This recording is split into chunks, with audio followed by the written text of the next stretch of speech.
इसरो ने बनाया विश्व रिकॉर्ड, एक साथ 104 सैटेलाइट भेजे मंगलयान GSLV मार्क 2 खुद का नेविगेशन सिस्टम मिला चंद्रयान 1 चंद्रयान 2 चंद्रयान 3 पिछले कुछ सालों में इसरो ने विज्ञान के क्षेत्र में राष्ट्रीय अंतर्राष्ट्रीय स्तर पर काफी कामयाबी दर्ज की है। SLV-3 भारत का पहला स्वदेशी सैटेलाइट लॉन्च व्हीकल था। इस प्रोजेक्ट के डायरेक्टर पूर्व राष्ट्रपति APJ अब्दुल कलाम थे। इसरो के मार्स मिशन को सबसे सस्ता बताया जाता है। इस पर करीब 450 करोड़ रुपए खर्च हुए, जिसे PM मोदी ने हॉलीवुड फिल्म ग्रेविटी के खर्चे से भी कम बताया था।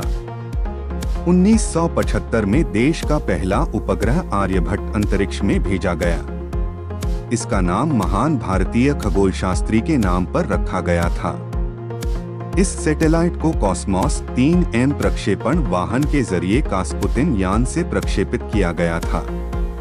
सबसे खास बात यह थी कि इस उपग्रह का निर्माण पूरी तरह से भारत में ही हुआ था।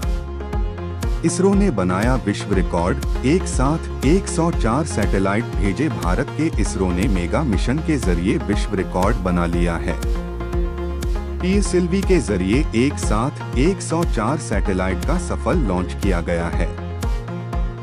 वैसे अभी तक यह रिकॉर्ड रूस के नाम है, जो 2014 में 37 सैटेलाइट एक साथ भेजने में कामयाब रहा है। इस लॉन्च में जो 101 छोटे सैटेलाइट्स हैं, उनका वजन 664 किलोग्राम था। इन्हें कुछ वैसे ही अंतरिक्ष में प्रक्षेपित किया गया, जैसे स्कूल बस बच्चों को क्रम से अलग अलग ठिकानों पर छोड़ती जाती हैं। PSLV इसरो ने 1990 में ध्रुवीय उपग्रह प्रक्षेपण यान PSLV को विकसित किया था। 1993 में इस यान से पहला उपग्रह ऑर्बिट में भेजा गया, जो भारत के लिए गर्व की बात थी। इससे पहले यह सुविधा केवल रूस के पास थी। चंद्रयान 2008 में इसरो ने चंद्रयान बनाकर इतिहास रचा था। 22 अक्टूबर 2008 को स्वदेश निर्मित इस मानव रहित अंतरिक्ष यान को चांद पर भेजा गया था। इससे पहले ऐसा सिर्फ 6 देश ही कर पाए थे। मंगलयान भारतीय मंगलयान ने इसरो को दुनिया के नक्शे पर चमका दिया। मंगल तक पहुंचने में पहले प्रयास में सफल रहने वाला भारत दुनिया का पहला देश बना। अमेरिका, रूस और यूरोपीय स्पेस एजेंसियों को कई प्रयासों के बाद मंगल ग्रह पहुंचने में सफलता मिली। चंद्रयान की सफलता के बाद ये वह कामयाबी थी जिसके बाद भारत की चर्चा अंतर्राष्ट्रीय स्तर पर होने लगी। GSLV मार्क 2 का सफल प्रक्षेपण भी भारत के लिए बड़ी कामयाबी थी, क्योंकि इसमें भारत ने अपने ही देश में बनाया हुआ क्रायोजेनिक इंजन लगाया था।